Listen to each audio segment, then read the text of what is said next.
Alors pour cette dernière table ronde, nous allons prendre un peu de hauteur. Et je vais accueillir 6 investisseurs qui viennent de Bruxelles, de Montpellier, de Paris, de Londres et même quand même de Lille. Alors je vais commencer par accueillir sur scène à mes côtés Mathieu Tarnus, qui est le fondateur du groupe Positive et qui a créé 404 Venture.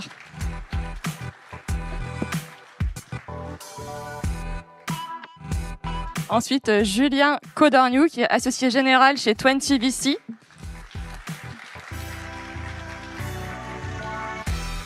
Alors Julien, il a un parcours riche de Microsoft à Meta et il ne le sait pas, mais nous partageons une passion commune pour le journal Le Monde que je lis depuis l'enfance. Et je pensais que c'était le PSG. Eh ben non, le journal. Ensuite, Samantha Jérusalemi, qui est partenaire chez Elaya.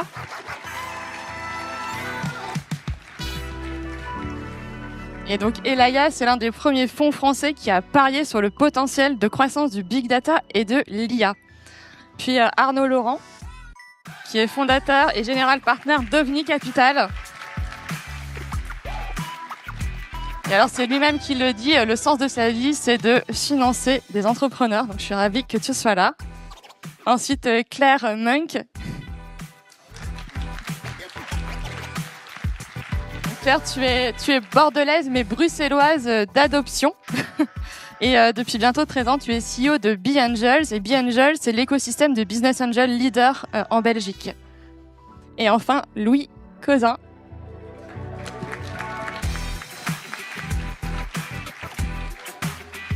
Donc lui, toi, tu accompagnes depuis 2018 des startups innovantes et tu es investisseur au sein de Nord France Amorçage, qui est un fonds géré par Xange.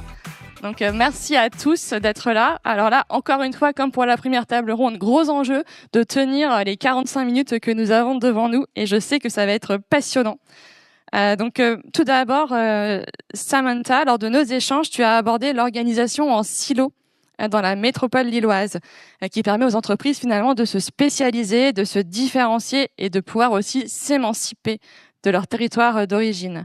Est-ce que pour toi, c'est quelque chose qui est important dans tes choix d'investissement ? Alors, on m'entend ? Ouais. Je ne sais pas si j'ai parlé de ça en ces termes exacts, pour être complètement transparente. J'ai parlé du fait que effectivement les incubateurs, les accélérateurs au travers de la France, parce que la question qui m'était posée, c'est comment on choisit les boîtes et est-ce qu'une boîte qui vient de Lille ou d'ailleurs a notre préférence.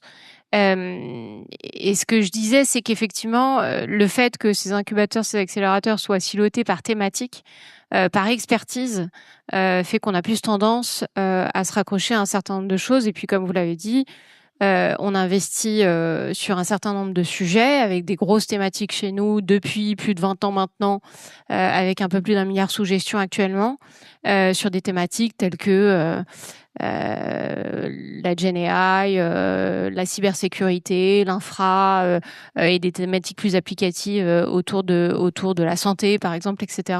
Donc effectivement, aller chercher des incubateurs, des accélérateurs et des hubs qui sont experts dans un certain nombre de domaines, c'est pour nous un gage de qualité, un premier filtre avant que nous-mêmes fassions notre propre filtre en tant qu'investisseurs. Ok. Voilà. Et pour toi, Louis, on avait parlé ensemble du fait qu'il y avait un peu 2 types d'entreprises ici, en tout cas dans les startups. Celles qui pouvaient plutôt aller s'adosser à un groupe et puis celles qui allaient aller vers l'international. Pour toi, en quoi c'est important aussi d'assez rapidement savoir quelle est l'ambition d'une entreprise en région ? Ouais, chez nous, NFA, on n'accompagne que des sociétés de la région de France, parce que NFA est un fonds de la région de France, comme tu le disais tout à l'heure, qui est géré par le groupe Syparex. Enfin, le groupe Syparex, c'est sa marque Xange. Et donc, dans les entreprises qu'on accompagne en région de France, on voit qu'on a un petit peu 2 types avec des ambitions différentes. Celles qui, comme tu le disais, Charles, tout à l'heure, qui ont l'ambition de changer le monde et qui se dirigent tout de suite vers une trajectoire très internationale avec un potentiel assez important. Et d'autres qu'il ne faut pas négliger, mais qui ont une ambition peut-être un petit peu moins importante, mais qui font de très belles PME avec beaucoup d'emplois derrière, avec de la création de valeur sur le territoire. Et donc, pour nous, c'est important d'essayer de comprendre quelle est la trajectoire qui va être prise par cette société, par ces sociétés, pour les aider au mieux à s'orienter, aider au mieux à choisir la façon dont investir dans ces sociétés-là, et puis leur bien faire comprendre que il n'y a pas qu'un seul chemin à suivre et qu'il y a plusieurs options qui peuvent être suivies. Et déjà, d'être une belle PME en région, c'est déjà une très belle histoire et qu'il y a beaucoup de fierté à avoir là-dedans. Et pour toi, Arnaud, tu nous disais aussi que tu avais un angle de vue aussi plus large et que l'ancrage local, finalement, ça comptait parfois moins que l'expertise, la qualité des équipes. C'est quelque chose que toi, tu regardes dans tes critères d'investissement? Ouais, c'est quelque chose que je regarde et surtout, je voudrais préciser que je suis attaché à cet ancrage local. Pour l'anecdote, j'ai fait 9 heures de train pour être face à vous parce que moi, je vis à Montpellier et mon train a eu 3h30 de retard. Et ça, c'est vraiment le quotidien des gens qui vivent en région par rapport aux entrepreneurs qui sont à Paris, à Londres ou à New York. Mais je suis très content d'être là pour la bonne raison aussi que sur les 60 millions que j'ai levés, en fait, je suis arrivé à lever 15 millions à Lille. Et en fait, ça, personne ne l'avait prédit. Mais en fait, il faut aller dans les territoires là où les autres acteurs ne vont pas. Et en fait, sur ta question de ancrage local ou pas local, on en a pas mal parlé avec Samantha. Moi, le dernier deal que j'ai fait en janvier avec mon équipe, c'est 3 mecs à Clermont-Ferrand. Tout le monde nous a pris pour des fous. 1 an après, les mecs, ils ont levé 15 millions et il y en a un qui déménage à New York. Donc en fait, ce qui est important, c'est pas là où vous vivez, c'est les efforts que vous êtes prêts à consentir, la dynamique que vous allez créer avec votre équipe. Et je suis désolé, pas du tout d'accord avec ce que tu as expliqué sur le côté team remote et freelance. Moi, j'ai construit une société de gestion avec 4 personnes, une à San Francisco, une à Berlin, une à Barcelone et une à Paris. Et en fait, pour les fonds, alors pour les startups, c'est autre chose. Je trouve que en fait, cette capacité de se différencier via une équipe full remote et très internationale dès le départ est importante pour les entrepreneurs qu'on accompagne parce que très vite, ça va créer la même dynamique et la même ambition chez eux. Et quand ils ont envie de déménager à San Francisco ou à New York, ben on a le playbook parce que nous-mêmes, on a fait cet effort-là. Ok. Et Claire, pour toi, donc, qui est à Bruxelles, finalement, la métropole lilloise, c'est un petit peu comme une extension du deal flow. Comment toi, tu regardes aussi on va dire, cet écosystème local des startups ici?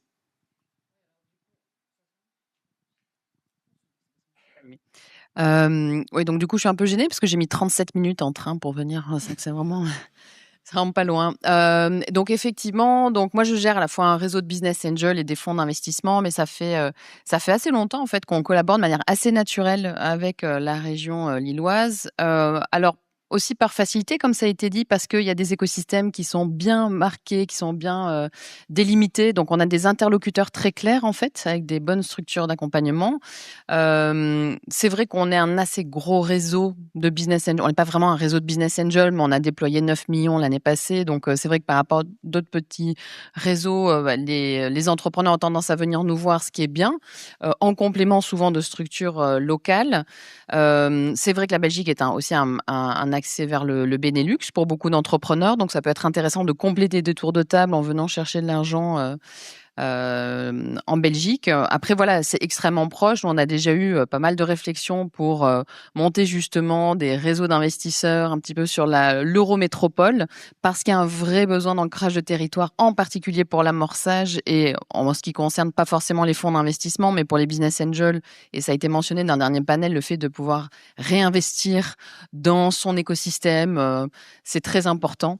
Et donc voilà, c'est intéressant de créer des tissus plutôt de co-investissement avec des partenaires et des entrepreneurs voilà, qu'on peut rencontrer qui sont généralement de très bonne qualité, des équipes pluridisciplinaires aussi avec de très bonnes écoles d'ingénieurs, des très bonnes forces commerciales. Il faut juste pas oublier qu'effectivement la Belgique c'est un autre pays, c'est vraiment pas, ça fonctionne vraiment pas comme la France. Et donc c'est vrai que souvent voilà, on voit des projets, on dit toujours voilà, il faut quand même expliquer pourquoi est-ce que vous venez chercher de l'argent en Belgique. Parce que nous, on va toujours se demander pourquoi vous ne l'avez pas trouvé dans la région auprès de vous et surtout comment est-ce qu'on peut vous aider. Parce que si c'est en amorçage, à part du cash, qu'est-ce qu'on peut apporter quoi. Donc ça manque parfois. Super. Pour toi, Mathieu, ton parcours, c'est vrai qu'il est hyper inspirant pour pas mal d'entrepreneurs ici. Et aujourd'hui, avec ce que tu fais avec 404 Ventures, tu parles aussi de révéler des potentiels, de faire grandir des entrepreneurs avec de l'ambition. Et alors, c'est un mot quand on a échangé en fait avec vous tous qui est revenu beaucoup, c'est d'être ambitieux. Oui, c'est vrai. D'abord, moi, je me retrouvais beaucoup forcément dans la table ronde précédente parce que avant d'être investisseur, je suis entrepreneur depuis 25 ans. J'ai créé une entreprise ici à Lille et il n'y a pas plus sédentaire que moi. Je suis resté ici à M, donc en métropole lilloise, c'est 25 ans pour développer ma boîte qui maintenant est dans toute l'Europe et qui sert 45 000 clients en Europe. Pourquoi c'est important d'être ambitieux et je pense qu'on peut être ambitieux même ici de Lille parce que c'est important. En préparant cette conférence, je me disais mais qu'est-ce que je peux dire en tant qu'investisseur? C'est un petit peu, je suis un tout petit peu imposteur parce que je suis investisseur, je suis gros business angel, on va dire. Et on a créé 404 avec Julien, qui est pas très loin, je le vois pas, mais très récemment. Nous, ce qu'on veut, c'est révéler des talents à la fois lillois et français. Et lillois, parce que ça me tient à cœur de rendre ce que j'ai vécu ces 25 dernières années. Je pense qu'il y a plein de potentiels entrepreneurs parmi nous. Je pense ici sont déjà avérés, mais d'autres qui ne le sont pas. C'est important pour ces écosystèmes, Euratechnologie et d'autres, de révéler ces talents parce que finalement, c'est un enjeu important. Le révéler des talents d'entrepreneurs, c'est à la fois créer de l'emploi, c'est contribuer à l'innovation, à la fois technologique, mais dans toutes les industries. C'est également développer le tissu local, bien sûr, en développant des business autour des entrepreneurs, parce qu'un entrepreneur qui réussit, ça crée plein d'autres opportunités autour. Et surtout, ça inspire d'autres entrepreneurs. Donc moi, ce que j'ai à dire, c'est que je suis très content d'être ici pour aider d'autres entrepreneurs à créer leur entreprise. Je ne créerai sans doute pas d'autres entreprises. Je contribue à beaucoup de créations d'entreprises. Mais moi, je pense que j'ai plus à cœur aujourd'hui à aider les gens à créer leur entreprise que créer des entreprises. Je pense que c'est un collectif plus qu'une entreprise individuelle. Et après, sur la partie de l'ambition, je ne sais pas s'il y a un de vous qui veut aussi réagir là-dessus, parce que c'est quand même quelque chose où, même on l'a entendu de la précédente table ronde, de dire c'est important d'être ambitieux, qu'on soit à Lille ou qu'on soit ailleurs, de toute façon. Peut-être je peux me permettre. Ça dépend pourquoi. Si vous voulez avoir un parcours classique qui va chercher de l'argent, qui va lever son pré-seed, son seed, sa série A, sa série B, etc. Oui, évidemment, il faut être ambitieux. Mais en fait, c'est inhérent à ce qu'un investisseur va demander aux boîtes dans lesquelles on investit. Quand on lève un fonds de 200, 250 millions, vous faites les maths, on va prendre une détention cible dans la boîte, on va mettre plusieurs millions dans la société. Globalement, des marchés en centaines de millions, ça nous intéresse plus parce qu'on sait que on va pas pouvoir récupérer notre argent et forcément avoir une ambition locale, ça ne suffit pas parce que encore une fois, on sait que la plus-value va être difficile à créer quand on investit en amont. Je dirais, quelle que soit pas quelle que soit la valo, mais quand on investit, on va investir dans un goodwill, parce que vraisemblablement, en précis, vous faites pas de chiffre d'affaires, etc. Donc, on va investir dans un potentiel. Donc, si effectivement vous voulez voir ce genre de trajectoire, oui, évidemment, il faut une ambition qui dépasse les frontières locales pour aller chercher une profondeur de marché. On l'entendait juste avant, une profondeur de marché suffisante pour satisfaire effectivement les doléances d'une équation qui est la nôtre, c'est-à-dire investir dans une boîte, ne pas prendre la majorité, on est toujours minoritaire, valoriser la boîte en millions pour pouvoir la sortir à plusieurs dizaines, centaines, voire aller chercher des licornes en valorisation et surtout en exit, parce que c'est bien beau de valoir 1 milliard, mais le Graal, c'est quand même l'exit. Donc, je suis peut-être un peu différent, enfin, c'est peut-être un peu différent comme réponse, mais l'ambition pour l'ambition, ça va dépendre de la trajectoire. Et je vois, nous, notre métier, c'est de dire 99,9% non. C'est-à-dire, on reçoit à peu près 6 à 7 000 dossiers par an. On dit non tout le temps. On est toujours, moi, après 18 ans de métier, c'est toujours un peu délicat de dire non à un entrepreneur. C'est pas parce que l'idée est naze, c'est pas parce que l'équipe est pourrie, c'est parce que ça ne fit pas avec nos obligations à nous. Voilà. Donc l'ambition pour l'ambition peut-être, mais surtout par rapport à une trajectoire que vous avez choisi d'emprunter avec des capitaux risqueurs, etc. Oui, il faut être ambitieux et réfléchir un peu au-delà des frontières locales. Mais c'est vrai que c'est pas pour tout le monde d'aller chercher du venture capital money ou des business angels, etc. Je pense qu'une des conséquences de l'IA, et ce qu'on est en train de voir maintenant, c'est qu'on va avoir plein de boîtes de software avec 1 ou 2 ou 3 employés qui feront 3, 4, 5, 10 millions de dollars de chiffre d'affaires, qui vendront des licences ou des services ou des applis partout dans le monde et qui resteront bootstrapped, sans VC, etc. Et il faut souhaiter ça aussi.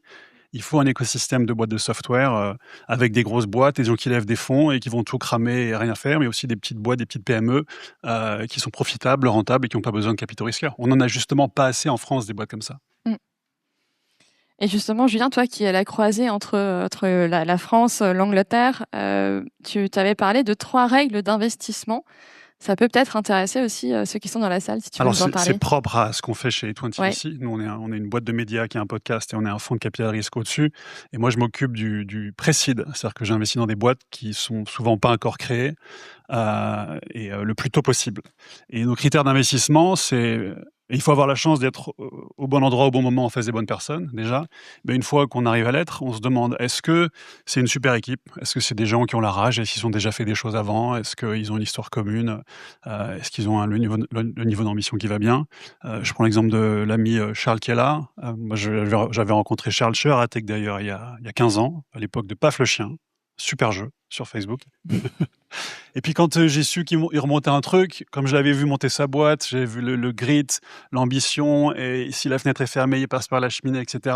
Faut pas trop se poser de questions. Donc il faut avoir la chance d'être en face de quelqu'un comme ça au tout début et de se dire est-ce qu'ils ont ou est-ce qu'elles ont ce qu'il faut pour créer quelque chose qui en tout cas qui a du potentiel. Ensuite, on se demande s'ils sont en anglais directionally correct. Est-ce qu'ils vont à peu près au bon endroit? On peut pas savoir, c'est beaucoup trop tôt. À mon niveau d'investissement, il n'y a pas de chiffre, il n'y a pas de marge, il n'y a rien du tout. On se demande si c'est à peu près là où il faut aller. Et ensuite, on se demande, nous, si on peut les aider.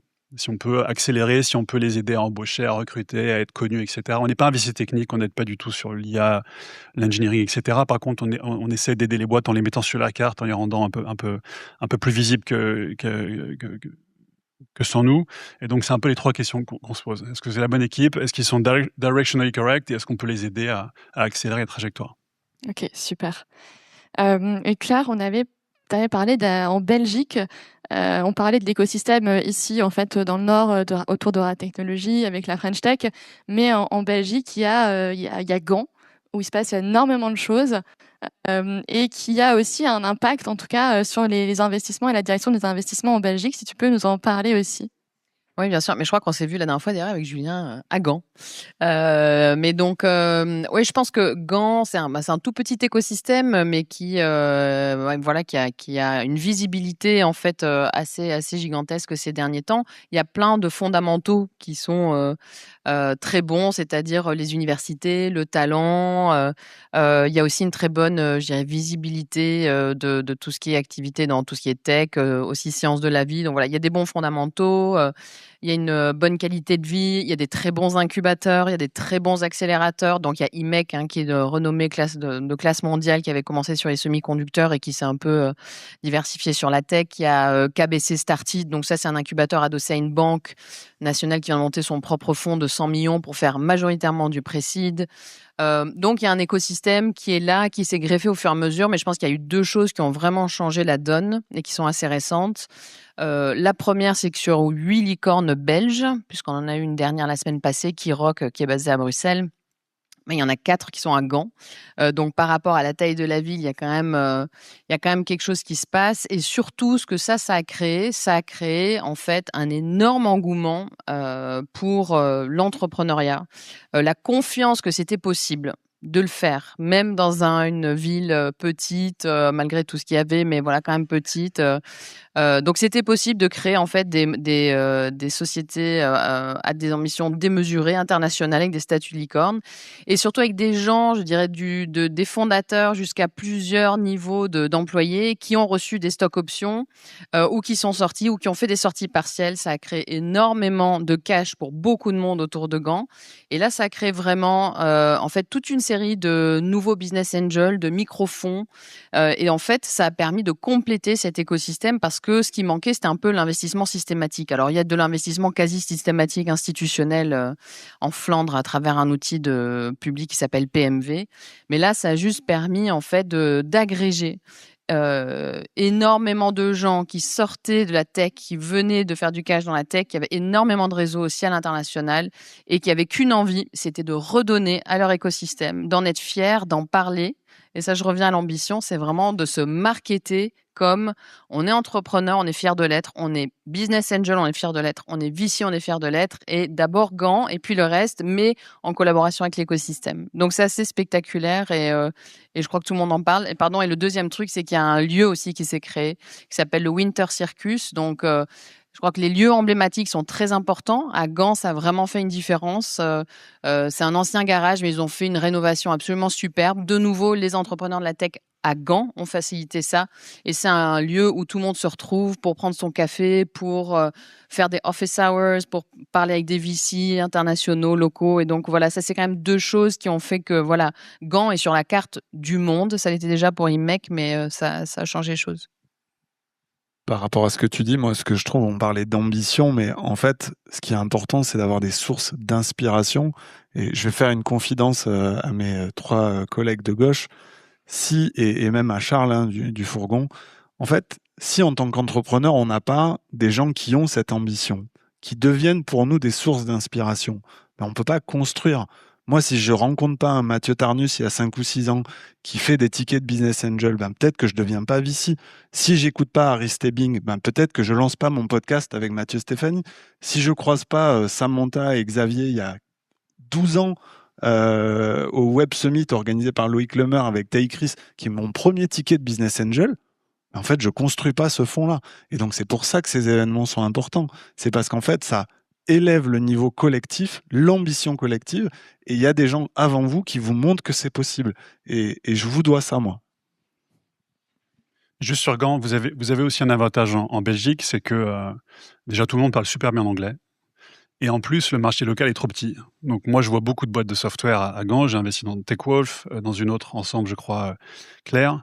Mais l'entrepreneur moyen de Gand, en général, ses équipes techniques viennent de l'université de Gand, qui est au top du top de l'IA. Ils ont les référentiels locaux, les rôles modèles, etc., qui ont souvent financé en tant que business angel, etc. Mais ils développent le produit à Gand, mais ils le vendent tout de suite aux États-Unis. Et en France, nous, des fois, on a un peu tendance à rester trop longtemps en France. On veut être numéro 1 en France, on veut être dans le French Tech 40, le French Tech 120, on veut être sur la photo avec Macron. Et au final, les Belges, ils s'en foutent de ça. Mais c'est super pour vous. Mais il faut s'inspirer de ça et se dire, un peu comme les Israéliens, on développe localement, mais on le vend partout.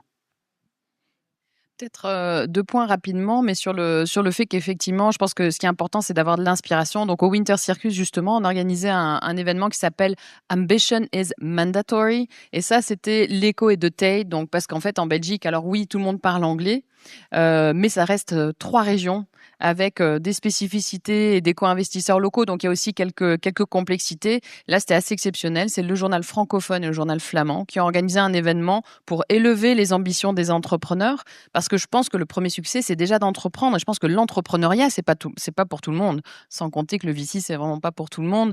Mais c'est aussi parce qu'une fois que tout le monde a levé et qu'on se retrouve sans entrepreneur dans une salle, ben, ça, on s'inspire les uns les autres, etc. Ça, c'est important. Et juste, excuse-moi, je voulais mentionner, quand tu parles que tout le monde parle anglais, ça, c'est vrai que c'est un souci qu'on peut avoir avec certains dossiers. Quand on parle ambition internationale et que le CEO, il n'arrive pas à s'exprimer en anglais, ben, c'est un problème parce que nous, on est habitué à ce que tout le monde soit extrêmement polyglotte, quoi. Mais dans la salle, si on fait un sondage à main levée, qui est capable de faire 1 heure en anglais face à des VC comme Julien ou Harry Stebbing, ou de négocier des contrats en anglais? Qui est vraiment 100% fluent? Bon, vous êtes au-dessus de la moyenne, hein, mais... Et justement, Arnaud, toi, parce que tu as aussi un regard à la fois depuis Montpellier, mais aussi depuis Paris, sur quels sont selon toi un peu les enjeux actuels en matière d'investissement, en tout cas de toi, ce que tu peux voir du côté d'OVNI Capital. Sur les enjeux des fonds, en fait, c'est très simple. Je pense qu'il y a 10-15 ans, ce qu'on évoque, il n'y avait pas du tout de compétition.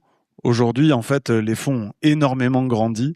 Et donc, je ne vais pas vous faire pleurer. Hein. Le but, c'est pas de vous dire c'est très difficile d'être un VC aujourd'hui. On a des business models très longs, des contrats sur 10 ans. Je veux dire, on est dans une position qui est plutôt confortable par rapport aux entrepreneurs qu'on finance. Mais il y a énormément de compétition et en fait, il faut trouver de quoi se différencier vis-à-vis des entrepreneurs.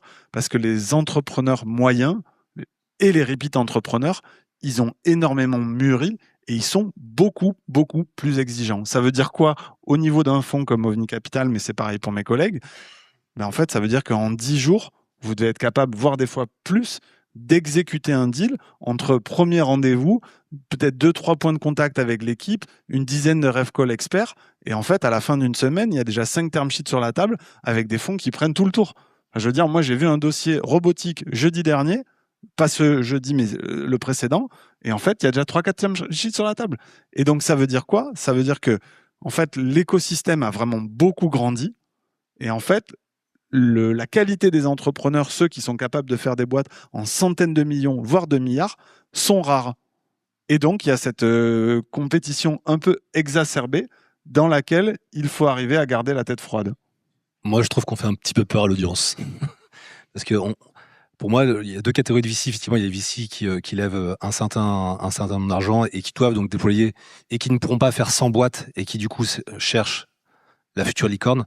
Mais il y a aussi plein de boîtes à créer et qui vont faire, comme Julien le disait tout à l'heure, 10-20 millions et qui feront un très beau exit pour un fonds VC qui serait de taille plus petite, beaucoup plus près des entrepreneurs, avec une capacité à les accompagner de près et de pouvoir aussi les réaiguiller si ça ne va pas. Je pense que les gros fonds aujourd'hui qui ont plus de 50 millions à gérer ne pourront pas réaiguiller les entrepreneurs, sont prêts à les perdre. C'est des lignes. Donc on les raye en se disant que j'espère qu'il y en aura 2 ou 3 qui paieront le fonds. Moi, dans ma vie de business angel et maintenant avec 404 Ventures, on a fait finalement très très peu de pertes. On a fait, je pense, les mêmes performances à notre petite échelle. On a investi quelques millions. J'ai dû déployer peut-être 4 millions depuis que j'investis. Mais j'ai pas perdu d'argent, j'en ai gagné.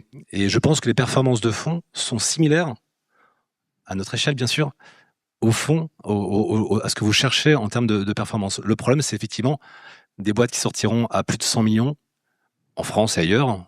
Il y en a peu, il y en a très peu. Mais il y en a plein qui sortent à 10, 20, 30 millions, dans lesquels on investit 100 000 euros et sur lesquels on peut faire un x10, x15.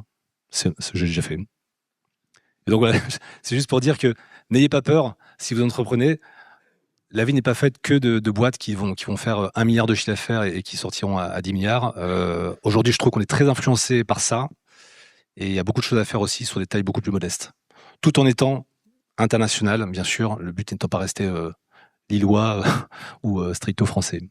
Et là-dessus, je pense qu'on peut saluer, j'ai quelques confrères dans la salle des fonds régionaux et quelques business angels qui sont capables justement d'accompagner ces boîtes sur des tickets plus inférieurs. Et en région, en tout cas, on a, pour ceux qui ont besoin de lever, on a vraiment un écosystème qui est hyper riche. Donc voilà, je salue mes petits confrères dans la salle.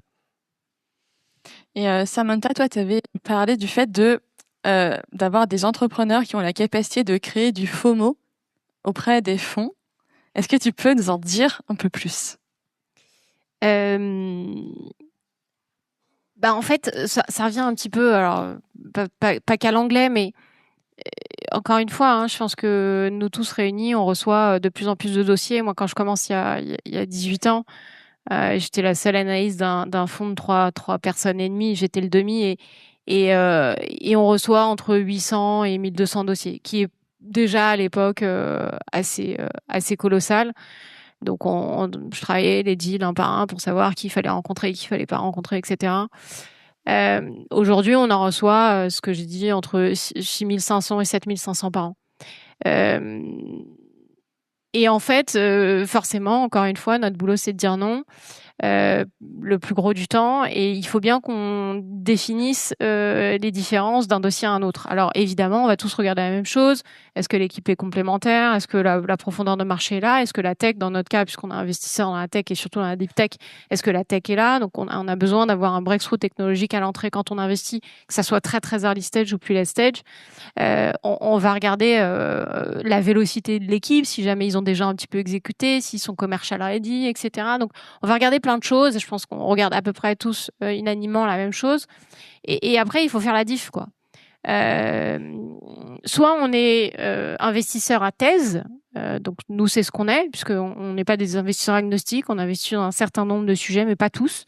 Et donc on a une thèse, donc on va drill down sur des sujets en particulier. Moi, mon dada, c'est la santé, donc j'ai mes thèses, j'ai mon pipeline, je sais à peu près où je veux aller, dans quel space dans la santé aller, etc. Soit on l'est pas, on est agnostique, et donc on va regarder un peu tout. Et donc, ce FOMO, c'est pas tant créer du bullshit pour créer du bullshit, mais forcément, quand on arrive à créer, à séduire et à créer cette envie de vous accompagner, et ben vraisemblablement nous, ça va nous faire passer un signal faible, mais qui est assez fort on a envie de s'embarquer avec la personne, parce que vraisemblablement s'ils arrivent à nous embarquer dans une histoire, dans leur histoire, sachant qu'au début il y a souvent rien à part une histoire, des gens et une volonté, une ambition. Et ben vraisemblablement ils vont pouvoir convaincre leurs premiers clients, ils vont pouvoir convaincre nos pairs sur la série ultérieure, ils vont pouvoir convaincre des personnes à venir rejoindre la société, etc. Et donc c'est pas tant le FOMO, c'est-à-dire créer un peu cette aura autour de la boîte pour faire monter le cocotier sur la valo, etc. Et c'est vrai qu'en ce moment c'est particulièrement dense. Et les deals partent très très vite. Tous ne vont pas sortir en licorne, hein, mais on ne veut pas sortir tout court. Mais effectivement, il y a ce phénomène-là autour de la Gen AI, parce que là où avant les boîtes mettaient 2, 3, 10 ans avant de faire un premier chiffre d'affaires, aujourd'hui on voit des boîtes tous les jours qui font plusieurs millions d'euros de chiffre d'affaires en 9, 12, 18 mois.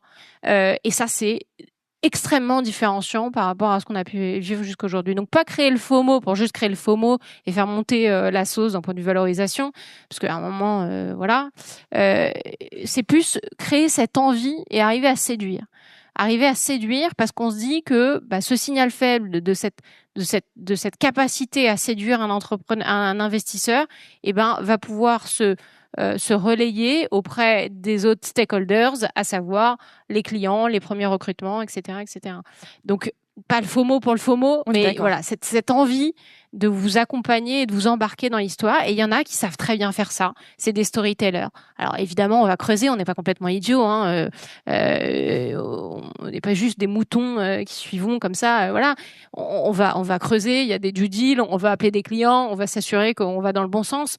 Mais effectivement, c'est tout un art de séduire et d'avoir cette capacité à embarquer les gens. Et donc, j'invite effectivement les entrepreneurs à s'exercer. Nous, on fait des dry runs sur toutes nos boîtes quand elles partent en levée, pour s'assurer qu'elles sont prêtes, parce que quand elles vont se retrouver en face d'un fonds qui fait de la série B, C, D, et ben forcément, les questions elles vont être un peu plus touchy, un peu plus complexes. On va s'assurer qu'ils savent répondre à tout, etc. Et parce que notre métier, c'est de déceler des signaux faibles. Et ça, c'est un signal faible très très fort qui fait qu'il y en a qui arrivent à lever et pas d'autres. Après, est-ce qu'ils réussissent, est-ce que c'est un succès derrière, c'est encore autre chose. Mais en tout cas, il y a ils ont quand même commencé à réunir un certain nombre de choses et d'ingrédients pour que derrière cette prophétie autorisatrice se crée. Voilà. Je ne sais pas si d'autres veulent réagir sur ce sujet-là. Juste dans ce cadre, dans ce modèle-là, le modèle absolu est Steve Jobs. Mais c'est le GOAT, il n'y en aura plus, ou Marc Benioff, il faut avoir ce genre ou Sheryl Sandberg chez Facebook, mais il faut avoir ce genre d'exemple en tête. Mais ça, c'est à l'américaine, à l'extrême. Mais c'est vrai qu'on les voit, on se dit, j'ai pas trop compris ce qu'ils font, mais je veux faire partie du truc, quoi. C'est une des grandes forces de l'écosystème américain, cette force du narratif, du marketing. Je vous donne un exemple. On est allé à San Francisco en équipe à la fin de notre roadshow, 60 millions, on est partis tous les 4. On est resté une semaine là-bas. Mon associé qui n'avait pas du tout prévu de déménager là-bas m'appelle une semaine après, il me dit « je pars à San Francisco ». Ça y est, c'est décidé, en janvier, je vais à San Francisco, je crée le bureau là-bas. Et en fait, c'est la puissance de une semaine de Deep Tech Week où on a vu les mêmes boîtes équivalentes de ce qu'on avait backé, nous, en Europe, à San Francisco, avoir levé 10 fois plus d'argent, etc. Et c'est devenu une évidence pour nous, la puissance de ce marketing-là de la Silicon Valley. On s'est dit, on ne peut pas ne pas y être et aller mettre un drapeau là-bas, parce que tous les exits supérieurs à 300 millions, ils incluent souvent des acquéreurs US. Tous les tours à plus de 50, 100, 200 millions, il y a forcément souvent des VC US. Et donc, le métier d'un investisseur, parce que les gens prennent les VC de temps en temps, et c'est une erreur, les entrepreneurs, pour des philanthropes. Évidemment que le sens de ma vie, c'est de financer des entrepreneurs. Mais c'est de faire gagner de l'argent à 200 LP qui m'ont confié ce fonds de 60 millions et à qui je dois rendre 150, 200, 300 millions. Et donc, pour faire ça, il faut financer des bons entrepreneurs qui sont capables de monter des boîtes comme Mathieu, comme Charles, qui vont être des succès internationaux et qui vont être capables, à un moment donné, de les vendre et souvent ça passe par l'international et par les US. Pour revenir aussi sur le local, Louis, pour toi, il y a aussi le fait de pouvoir guider les entrepreneurs qui est très important dans l'accompagnement que peut avoir Nord France Amorçage. Est-ce que tu peux nous dire aussi concrètement comment ça se matérialise? Ouais, mais on parlait beaucoup d'ambition et c'est vrai que nous, on a mis un petit programme d'accompagnement pour quelques boîtes du portefeuille qui ont justement qui se posent des questions sur lever des fonds, mais lever des fonds avec des VC européens, sur aller plus loin. Et donc NFA est géré par Xange et donc nous à Lille, on est 100% dédiés sur NFA, mais on s'appuie aussi sur une équipe qui est à Paris et à Berlin, et un petit peu ailleurs aussi en Europe. Et ce qu'on propose à ces entrepreneurs, c'est de pouvoir les confronter un peu leur stratégie, leur réflexion, d'aller se tester aussi face à des investisseurs européens qui seront forcément bienveillants puisque c'est de la maison, et puis de revenir de ces quelques expériences en se disant bon bah ouais, c'est le chemin que je veux suivre, ou je suis pas prêt pour aller me confronter à ces VC européens. Et donc voilà, c'est un peu l'idée qu'on a mis en place. Et aujourd'hui, on a 5-6 boîtes qui ont bénéficié de ça. Une dans laquelle Xange a investi d'ailleurs. Et sur ces 5-6 boîtes, il y en a deux qui se sont dit bah non, c'est pas notre chemin. Et d'autres pour lesquels c'est en cours, qui sont vraiment qui se sont confortés dans cette idée d'aller chercher la croissance, et justement qui se sont préparés aussi à devenir plus international, à réfléchir pas écosystème local, mais vraiment beaucoup plus large. Ok. Et pour toi, Julien, est-ce que quand tu vois cet écosystème, en tout cas on va dire dans les Hauts-de-France, lillois, est-ce qu'il y a quelque chose, quand tu parlais des softwares, pour toi, est-ce que c'est quelque chose aussi qui manque à l'heure actuelle dans l'écosystème quand tu le regardes? Ouais, j'étais surpris parce que j'habite à Marc depuis 3 ans. J'étais surpris en arrivant de voir qu'il n'y a pas plus de startups software. Il y a beaucoup de startups dans les marketplaces, dans le retail, dans les retail tech. Il y a évidemment Exotech, dans un secteur très différent, qui est un super champion local qui fait que démarrer. Mais j'étais surpris de voir le faible nombre de boîtes de software. Il y a la scale-up de Mathieu, il en finance pas mal, mais par rapport à d'autres écosystèmes, en particulier en Belgique, j'étais surpris de ne pas en voir plus, en fait. Mm. Et je pense que c'était pas une spécificité locale, et il faut que, à mon avis, les gens s'inspirent de ce que des gens comme Mathieu ont fait, ce que des gens comme Exotech ont fait, et le rôle de Rat Technologies est hyper important là-dedans, justement, pour raconter ces histoires et proposer différents chemins. Mais c'était une surprise en arrivant. Et pour toi, Mathieu, est-ce que ce qui est important aussi, c'est que le management en fait des équipes dans les startups dans lesquelles tu as investi arrive aussi à prendre de la hauteur, à s'intéresser aussi au sujet de finance, enfin à des sujets des fois aussi concrets. Est-ce que pour toi, c'est quelque chose qui est essentiel quand tu as envie de les accompagner aussi?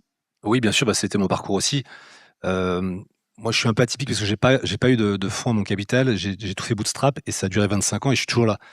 Donc, j'ai pas le parcours d'une startup dans le software qui doit faire vite 10, 15, 20 millions. Mon premier million, je l'ai fait en 5 ans. Donc, je pense que je serais pas passé à la barrière des investisseurs VC. Mais je regrette pas parce que pendant longtemps, j'ai été très frustré de ça. Après 25 ans, on fait 70 millions de chiffre d'affaires et on continue de grandir toujours plus vite. Et je regrette pas ce parcours.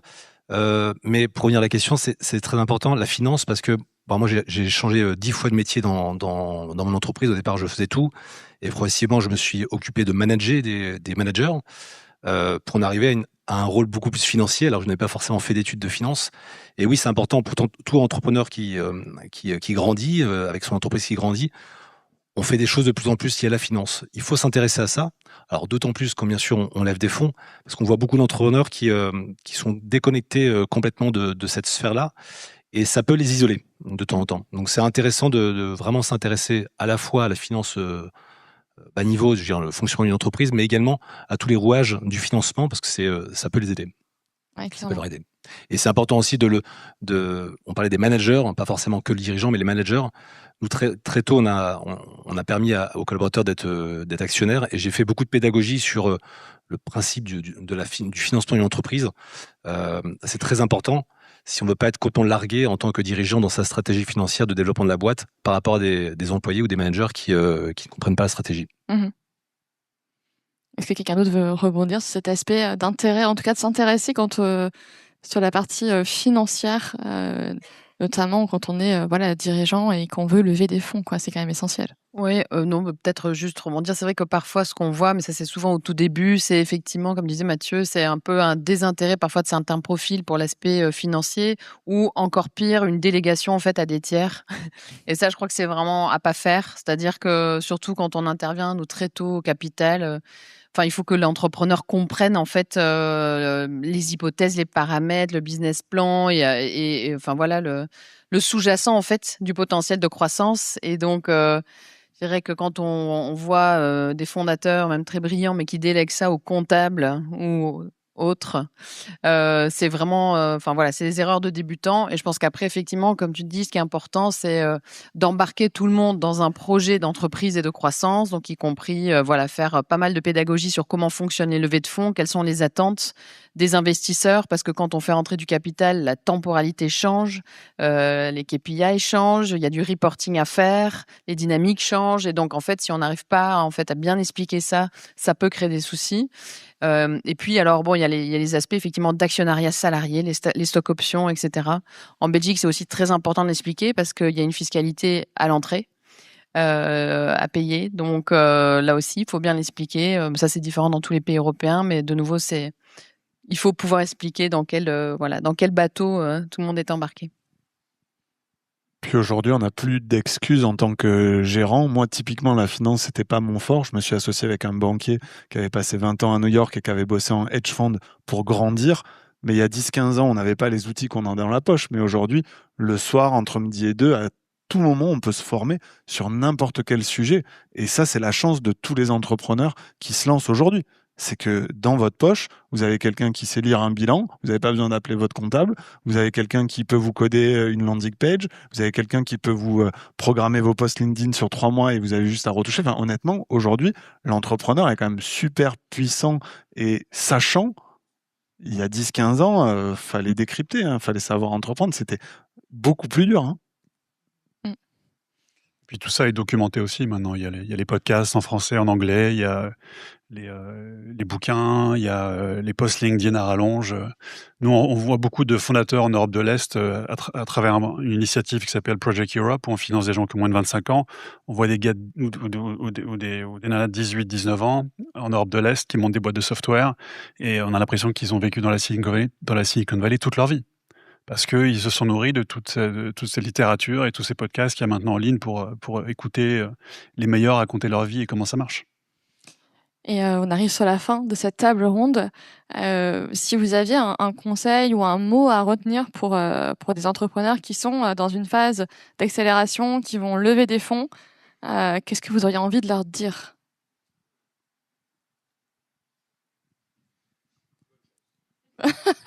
Ouais, vous pouvez vous préparer. Il y a Xange a publié 3 books en fonction de votre maturité, que ce soit Seed, Série A et Série B, qui sont en anglais. Vous pouvez les télécharger sur le site et je pense que pas mal de secrets des investisseurs pas mal de choses des investisseurs sont partagées dans ces books pour préparer au mieux sa levée. Et il faut l'anticiper, ça se prépare pas 3-4 mois avant, mais ça se prépare dès la création. Et donc, allez-y, téléchargez-les, c'est gratuit, c'est pour vous. Ouais. Faut pas sous-estimer l'importance de la cap table. Et il faut savoir drafter soi-même sa cap table de rêve. Qu'est-ce qu'on veut rajouter ? Quel est l'ADN qu'on n'a pas en interne qu'on va amener via la cap table ? C'est pour ça que les fonds d'opérateurs sont hyper importants parce que vous avez $1 mais aussi de l'expertise. Et donc passer du temps pour essayer de drafter sa cap table de rêve. Alors c'est pas forcément la cap table qu'on aura, mais c'est hyper important et je trouve qu'on le fait pas assez en Europe. Ouais, peut-être pour rebondir sur ce que dit Julien.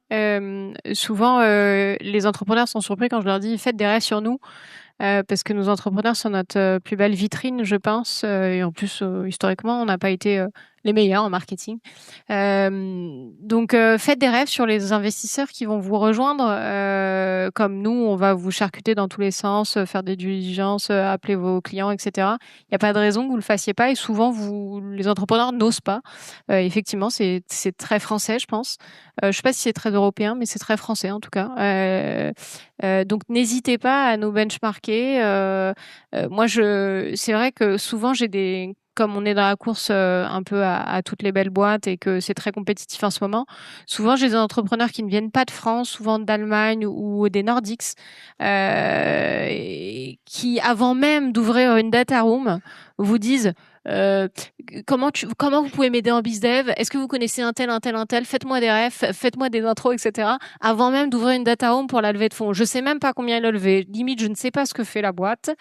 Que déjà, il m'a demandé 4 intros auprès de grands comptes parce que ils veulent challenger le fait que vous puissiez effectivement les aider.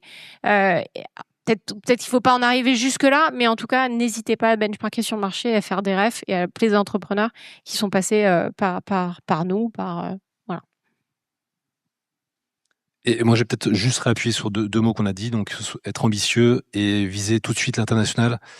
Pour mon anecdote, c'est que j'ai pas été assez vite à l'international. On a démarré en 2001, donc le marché s'était un peu refermé, il n'y avait pas de financement et on pensait pas tout de suite global.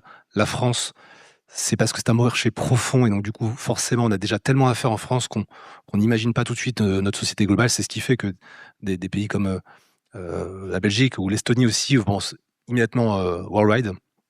Donc soyez ambitieux, même si c'est tôt et que vous pensez qu'il y a déjà beaucoup à faire sur votre territoire, pensez très vite à l'international.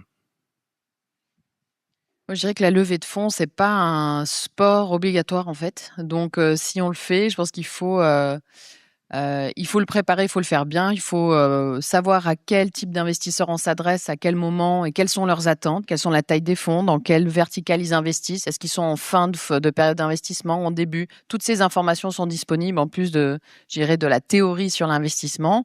Et la deuxième chose, c'est que quand même, je pense que la meilleure façon d'avoir des revenus, c'est quand même d'avoir des clients. Et on l'a dit, dans beaucoup de secteurs aujourd'hui, il y a moyen d'aller sur le marché, de commencer à générer des revenus, à montrer qu'il y a de l'attraction.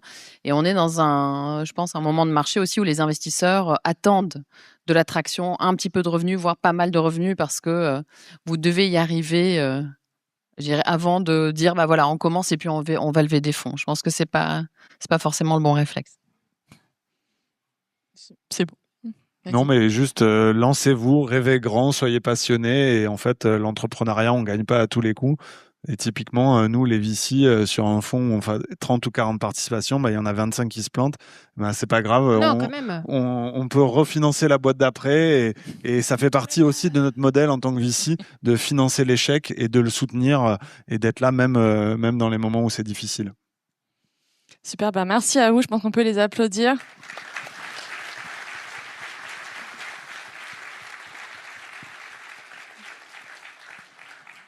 Et merci à toutes les personnes qui sont venues cet après-midi pour partager à la fois leurs expériences, leurs histoires. Ça continue, la soirée continue au Gong. Et moi, je vous remets le QR code si vous n'avez pas eu le temps de le scanner pour que vous puissiez candidater à The Square. Et merci à tous pour votre présence cet après-midi.